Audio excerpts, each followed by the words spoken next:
and welcome to Kent Tonight live on KMTV. I'm Cameron Tucker. Here are your top stories on Wednesday, the 5th of November.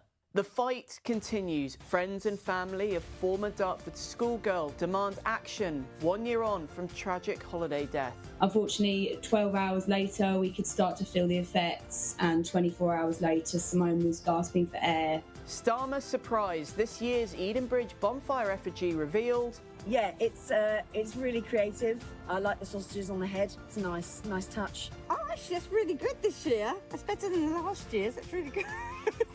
Targets for teens. Yalding boss of Catapult Club hopes to teach young people to use devices responsibly. See that it's a lot more rewarding to win a trophy than what it is to shoot a seagull or a baby cow in the eye.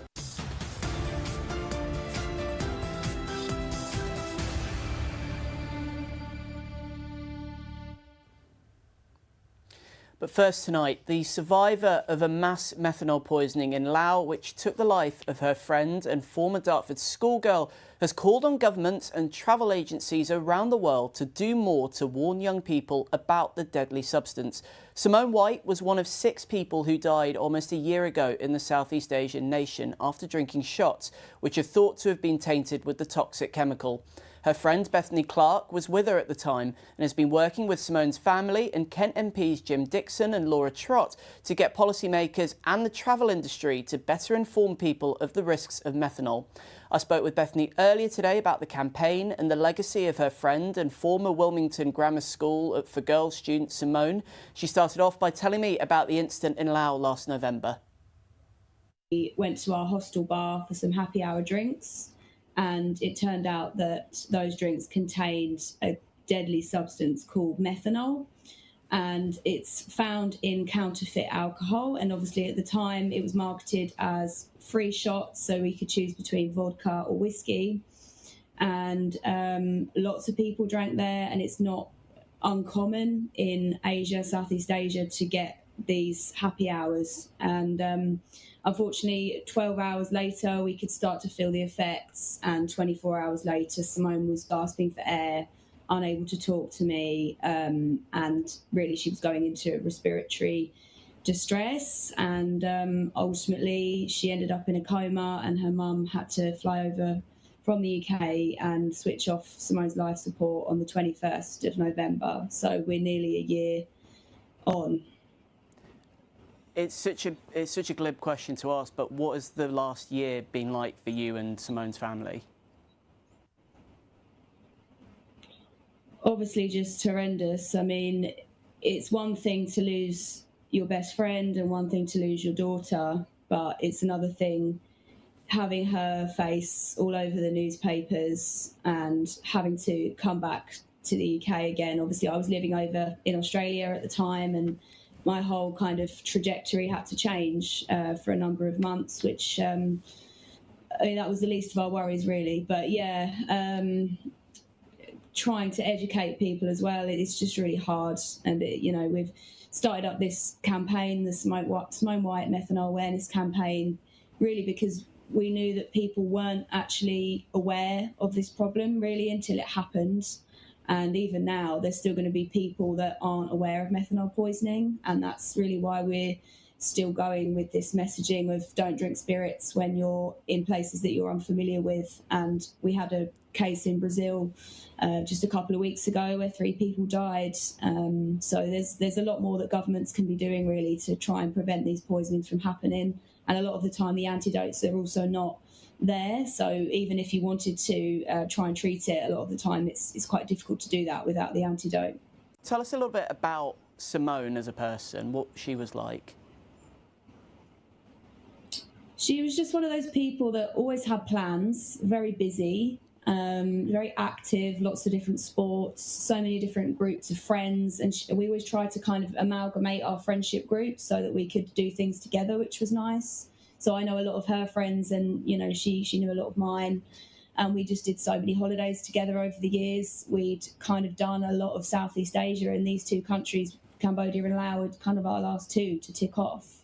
And she had a list of countries that she still wanted to go to, and I think it was like less than 5. Like, she'd really done like a lot of the world already, even though she'd only just turned 28. she just achieved so much in such a short life, in a way. You know, she had her flat, she'd recently bought that, and she'd just done so well. She was a lawyer, and yeah, she was just the best friend that I could have hoped for, really. And I think that pull that she had, like you said, to bring so many people together around her, that's really clear in the campaign and the that you set up, the Simone White Methanol Awareness Campaign. You spoke a little bit about it a few moments ago, but give us a bit of a wider view of what the campaign's hoping to achieve. There's a lot of aims, really, with the campaign, and we've achieved one of them. So that was getting the education into schools in England and Wales. So methanol poisoning will be taught in England and Wales from September 2026. We've got Margaret McKee, who lost her daughter Kirsty McKee to methanol poisoning in Bali. She's trying to get this education into Scotland. And really, we're trying to get airports and airlines to play their part as well, to try and educate people that are flying to destinations that are at risk, to try and educate on the plane and in airports, you know, signage, things like that. Because Australia is doing a job of that already. So I suppose we can see how it's working here, where I am, and I think that kind of should be across the board in every country, really. Talk more about this story and more health headlines from across the county. Here's our resident health expert, Dr. Julian Spinks. So, Julian, obviously a really poignant and really tragic story there that we heard. Bethany and Simone's family working to raise awareness about methanol poisoning. We heard a little bit in there, Bethany talking about how it manifests. Tell us a little bit about what happens, you know, what to expect if methanol poisoning has taken a hit. Well, the first thing is you get an onset of actually symptoms similar to having too much alcohol, but it tends to happen much quicker. And there are some specific things like people start to get visual problems. Methanol is metabolized in the body to formaldehyde, the stuff that doctors use to preserve organs, to keep pathological specimens. And so this stuff starts to attack your liver and other parts of the body. And it takes very little to actually reach a very toxic and fatal amount. And as Bethany was talking about, there's been a lot of cases of this in Southeast Asia especially, and there's been several countries where warnings have been given to British travellers. Why is it so prevalent in these countries, these cases?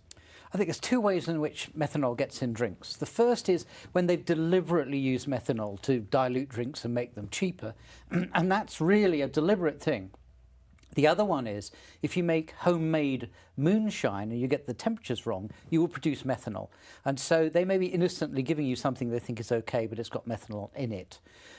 It does really point out that the Far East is a particularly bad place where a lot of young people go. They're trying to produce drinks on the cheap, and this is a tempting way to do that.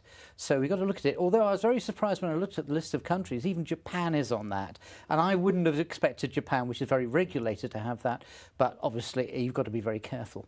And tell us a little bit as well about, you know, we've heard a bit about this campaign, about campaigning to governments, to travel agencies, to let people know before they travel to these countries that this could be an issue. Is there any other similar cases that you've come across that have been really successful campaigns to get travellers to know about, you know, certain cases like this and certain possible toxic chemicals to be aware of before they go on their travels?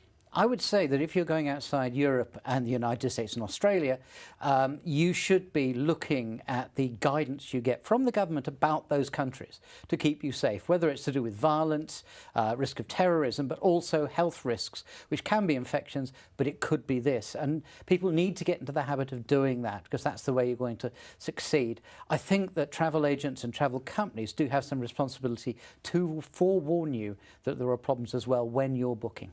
And just quickly on to another health story that we've seen today. Council's won a High Court battle to vaccinate a baby against her mother's wishes after it's decided that not vaccinating the child would leave her at a high risk of a disease. Just very quickly, we've seen, you know, lots of chat in past decades about autism being linked with vaccination and stuff. Tell us a little bit about that kind of the state of that misinformation and that kind of debate at the moment. Well, this dates back to a paper by Andrew Wakefield, which has been discredited and been withdrawn. And that set off this idea that MMR might cause autism. And later it was people talking about thimerosal, which is a preservative, which we haven't used in the UK for a long time, so we don't need to worry about that. All the proper evidence that's looked at this, these massive studies comparing vaccinated and unvaccinated children. There was one in Denmark where they compared twins, and it made no difference whether you had the vaccine or not. There was a greater risk with catching things like COVID in infancy and getting autism later. But I think that the link between vaccination and autism is really not there at all. We've only got about 30 seconds left. Are there vaccinations that parents should maybe be worried about and do some more research before their children are administered with them? Vaccines are amongst the most researched things ever, and a lot of the time the UK is actually quite conservative. So often they've been in other countries for decades before you take them, for example the chickenpox vaccine. And I think that when we have identified problems, we have fessed up about it and we've actually made changes. So people should be reassured that we're looking very carefully. Julian, we're going to be coming back to you a bit later in the show to talk a little bit more about Simone White's campaign and some of the other top health headlines. But for now, thank you very much for coming in. Coming up shortly, we hear from Kent's MPs in Parliament today at Prime Minister's Questions. And speaking of the Prime Minister, Clay Brewster was at the launch of this year's Edenbridge Bonfire Guy. See you in a few moments.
Welcome back to Kent Tonight. Now, Boris Johnson, Liz Truss, Sadiq Khan and now Sir Keir Starmer's name's been added to the list of political figures whose effigy's been put to the flames as part of the traditional Edenbridge Guy.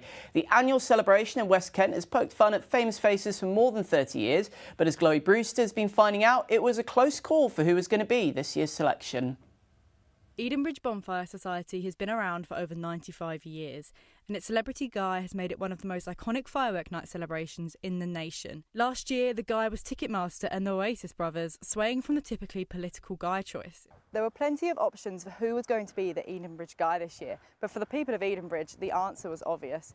It's Starmer the farmer harmer, as seen on his badge on his chest just there. Now, there are other people in the running, including the name that's been on everybody's lips. We did have Andrew Mountbatten-Windsor. He came in a very, very close second. We had other nominations. I think people have suggested Angela Rayner, Andrew Tate, Rachel Reeves. I love the fact that he's got the traditional Guy Fawkes hat and the frilly ruff on, because it sort of brings the whole story round back to Parliament, which is what obviously Guy Fawkes was trying to blow up in the first instance. We feel that Keir Starmer's doing quite a good job by himself of sort of causing the destruction of it. The build begins from early October, with the caricature painted in the space of just 10 days. One artist has been in charge of painting the effigy for nearly 10 years.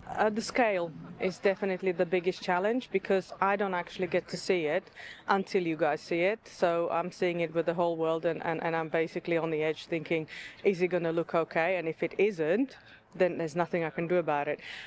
So yeah, the scale of proportions of the body parts mainly is my biggest nightmare, but I think it looks all right.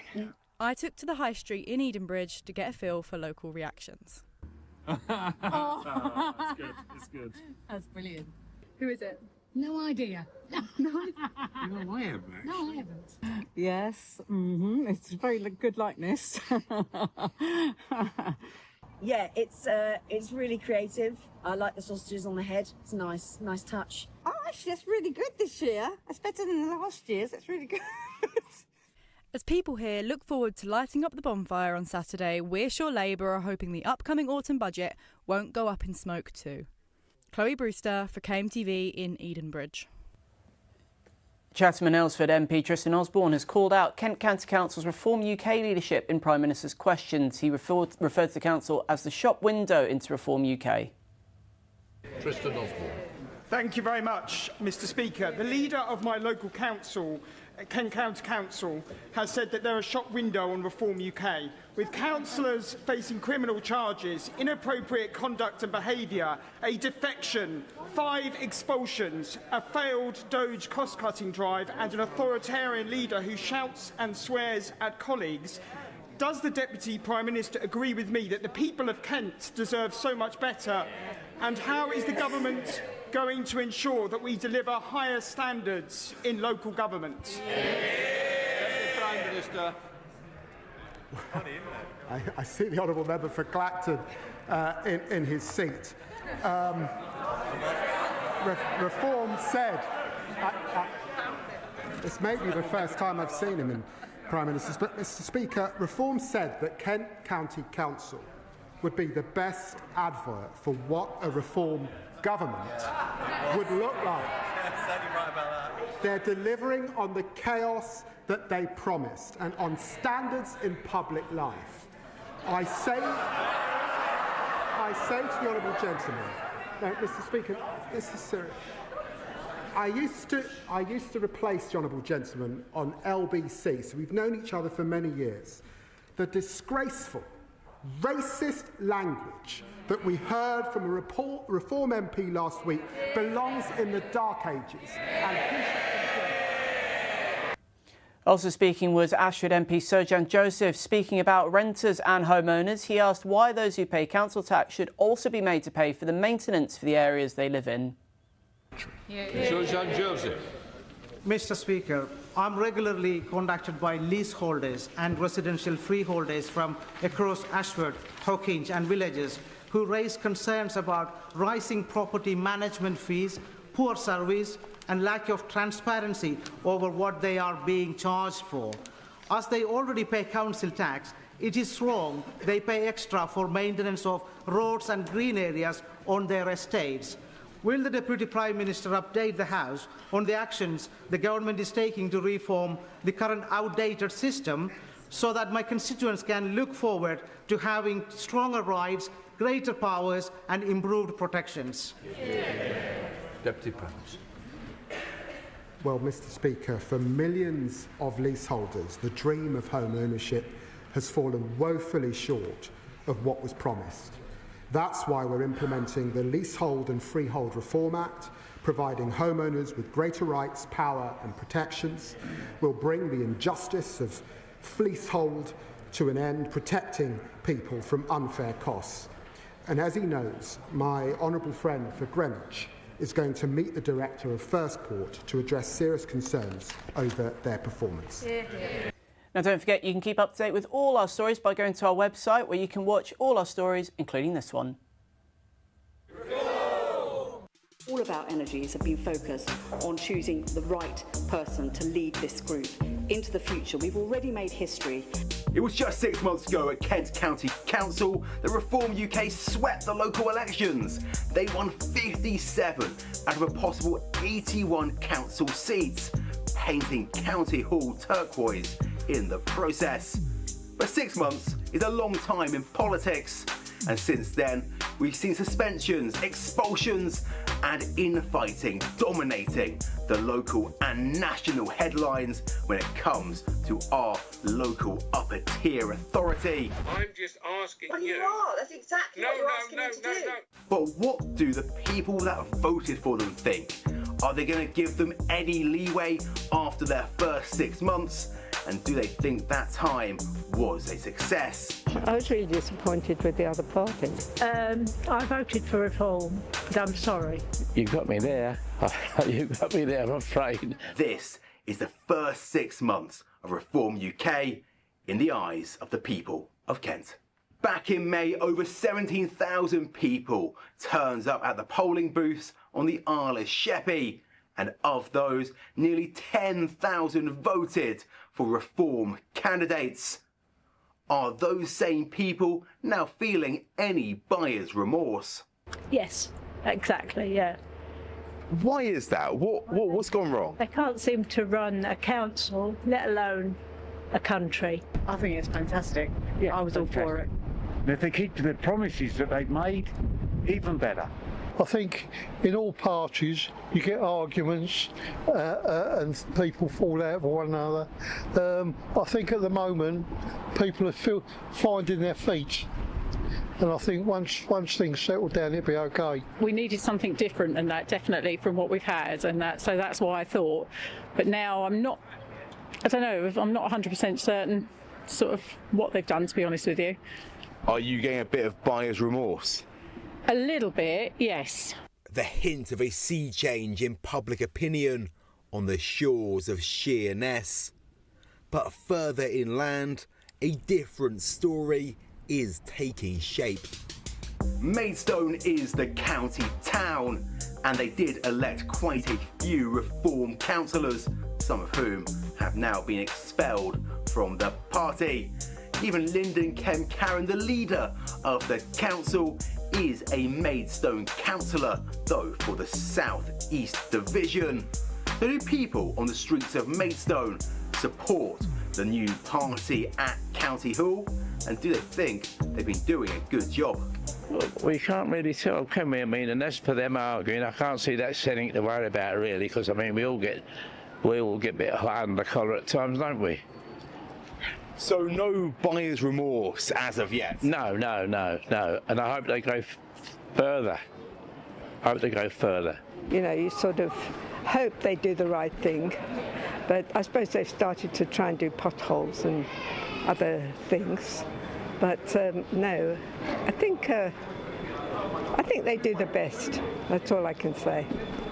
I'm sure everybody will give Reform a chance, but it just seems to be that when they get the chance, they don't know quite what to do with the situation. Personally, the way I see it is Labour couldn't do it, Conservatives couldn't do it, so let's give another party a chance, see what they do, and hopefully they can, and let's just go from there.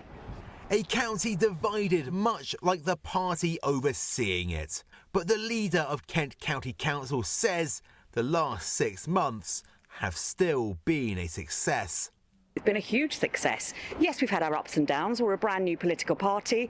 We achieved an historic win back in May, taking control of the whole council. There were bound to be a few hiccups along the way, but you know what? That's yesterday's news, because as you can see, it is business as usual.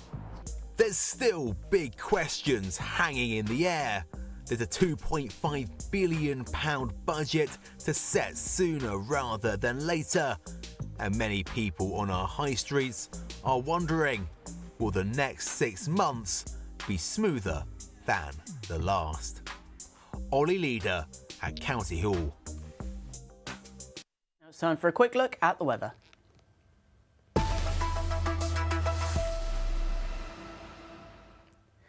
Clear skies across the county this evening. Temperatures averaging at 15 degrees and gentle breezes from the south and the southeast. Tomorrow morning we'll see overcast skies in Margate with rain across the rest of Kent, remaining consistent temperatures of 14 to 15 degrees. By the afternoon you can expect the rain to give way to cloudy skies across the county. Temperatures will see a slight rise to 16, lows of 15 in the south. And to the rest of the week, pretty similar across the board. 16 degrees on Friday and across 15 for the rest of the weekend.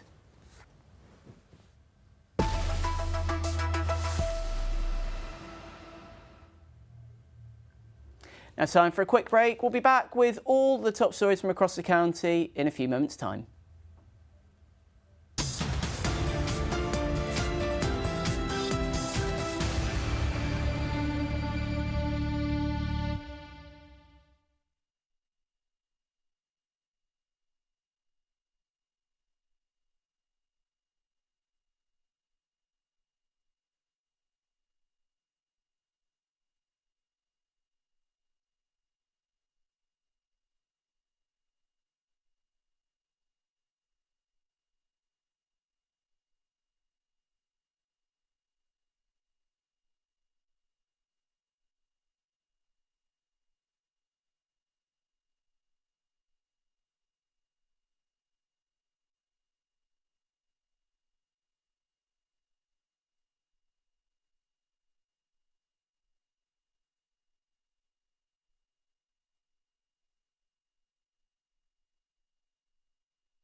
Hello and welcome back to Kent Tonight live on KMTV. I'm Cameron Tucker. Here's a reminder of your top stories on Wednesday, the 5th of November. Edenbridge Bonfire Society has been around for over 95 years, and its Celebrity Guy has made it one of the most iconic firework night celebrations in the nation. Last year, the Guy was Ticketmaster and the Oasis.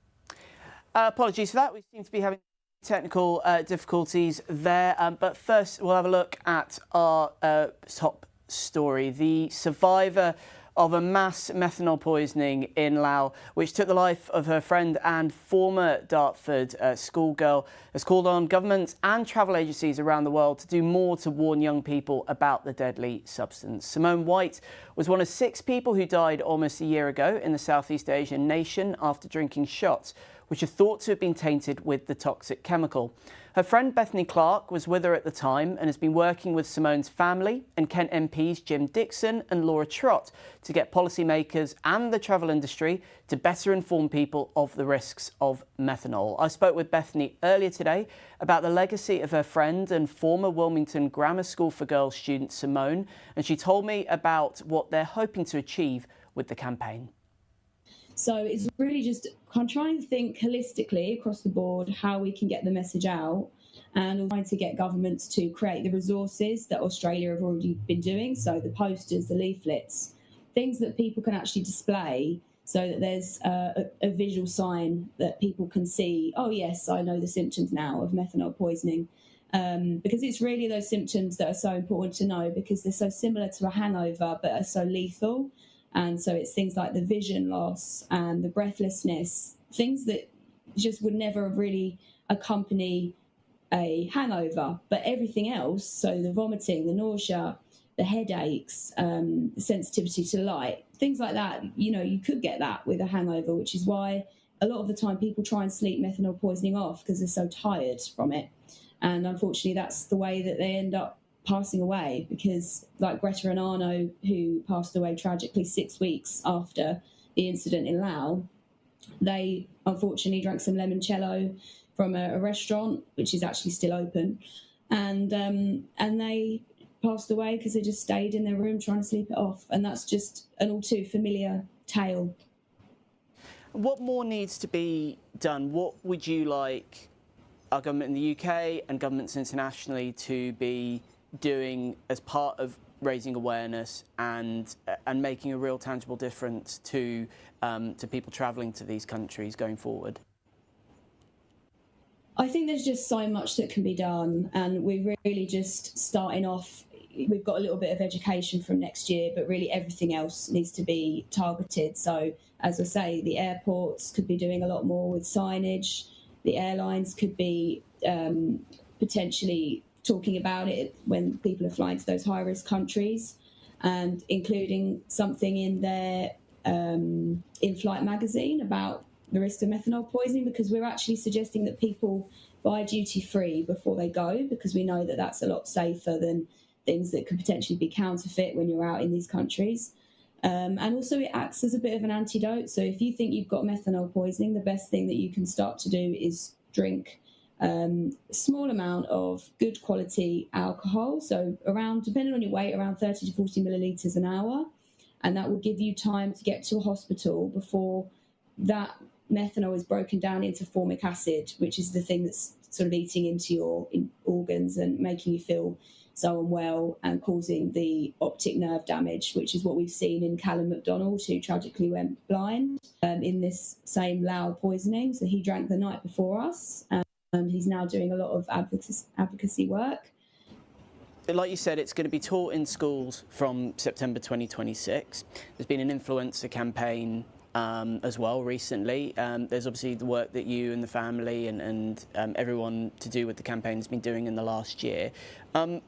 What's next, and also what would you think that Simone would think of all this awareness and all this work being done in her name? I think she would think that it's necessary, and I suppose part of the reason that I'm doing it is that I know she was one of those very proactive people that would be doing it for me had it been me. So she was very big on charity work and trying to do the best that she could, and that's all we're trying to do, really. So, yeah, we would like to actually create a global initiative so that anybody in any country could access a website that's purely about methanol poisoning and provide support to the victims, the families, and just any additional information that they might really want, and potentially support groups as well. So we've got quite a wide community of people now who have either experienced it or they've lost a friend to it, and we're all coming together and we're trying to do something that's going to be holistic and worldwide. So we're just in the initial planning stages of that at the moment. Bethany, thank you so much for your time this evening on your end. That's it with my question. Is there anything that we might have missed out on or anything that you want to add? The only other thing we have started to take a look at the other health headlines from across Kent. We've got Julian here with me again. Let's take a look at Bethany Clark's campaign again in memory of the tragedy of Simone White. We spoke a little bit about it at the first part of the show. Just give us a bit of an idea of what methanol actually is and how these cases seem to be happening more and more and more, and why that is. Yeah, methanol is a close relative to ethanol, which is the alcohol that are in most of our drinks we have and that we can drink safely in moderation. Methanol can be produced when alcohol is produced unwisely, particularly things like moonshine, but it's also produced industrially and it's used as a solvent and a chemical in that. The trouble is, very small amounts of it can be fatal because it gets converted in the body to formaldehyde, which is a thing that we as doctors use to preserve organs for pathological specimens. So it's not good for you. It damages your heart, your liver, your vision and so on. And so it's not a nice chemical and we need to avoid taking it into the body. And, we're talking about the regulation going into it and how to prevent these sorts of incidents from happening. What can is it something that medical experts in the UK can help with in some of these countries where these cases are taking place, or is it really down to governments and policy and travel agencies, as we've heard in that campaign, to make people aware of this could happen to you, make sure that you check and you go to verified and licensed alcohol providers? Well, number one, the countries where it's happening need to be taking action to protect people who are going there and actual local residents who can also get poisoned. In the UK, it's making people aware of it, making sure that there are warnings when they book a holiday and in things like government websites saying this is a country where there is an increased risk. And I personally would say if you're outside the Western world, you've got to be careful. If you're offered a cheap drink or a free drink, that's more dangerous. And if you're going to be having a drink out of a new bottle where you see the cap being taken off, is going to reduce your risk. And Bethany was saying one of the successes of the campaign is that from 2026, the next academic year, students in England are going to be taught about methanol poisoning and what to look out for. What impact can that have on education and getting that messaging down to the next generation? Well, if we can teach those people who are at greatest risk, and it tends to be students, backpackers and so on, if we can teach them about it, to tell them what to avoid and also what to watch out for in case they have been accidentally poisoned, then we're going to reduce the risk and we're going to stop the deaths that are happening at the moment. Now, on to another story. 5th of November today, obviously bonfire night. We've seen the Edenbridge guy being revealed, where everybody's going to be out and about celebrating tonight. And there's loads of different angles of the story every year, but one that I've never really thought about is PTSD, people that have maybe been in war zones or have a bit of a nervous disposition, and fireworks can be quite a stressful evening for them. What support and what warnings go out to those people in preparation for this evening? A lot of the time at the moment they're on their own. And the report does point out that, yes, if you've been in a war situation, people often describe gunfire as sounding like fireworks. And if you're looking at big fireworks, they can sound like shells going off. So that can bring that memory back, and that's post-traumatic stress disorder. They do things to avoid it. They wear earplugs. They perhaps go out away from their home if they know there's going to be some sort of display locally. But the problem is tonight there's going to be fireworks all over the place. So where do you go to avoid it? I would say that if people are having a small firework display, telling their neighbours it's going to happen, it'll help someone if one of those people are going to suffer from post-traumatic stress disorder. Also, if they are pet owners, their pets don't like having fireworks going off. The report has suggested getting rid of local fireworks displays and just having big ones. The only problem I can say with that is the bigger the firework, the bigger the bang and the bigger the effect. And they've talked about quieter fireworks. I'm not certain how you make things made out of gunpowder quieter.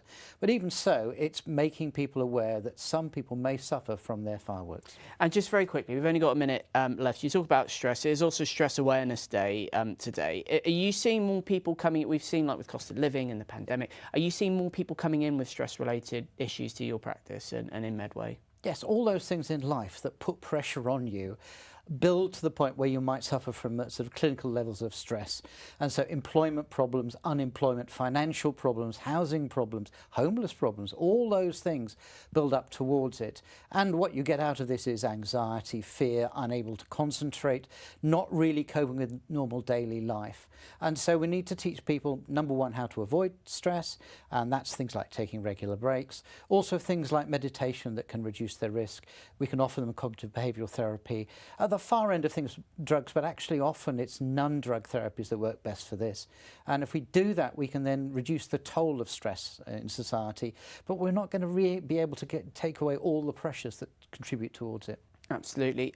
Plenty covered there, as with every Wednesday. Julian, thank you very much for coming in with that. We're going to have a short break now. When we come back, more news from across the county, including looking at some of our top stories from past Kent tonight. All that to come and more in a few moments' time.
And welcome back to Kent Tonight live on KMTV. Now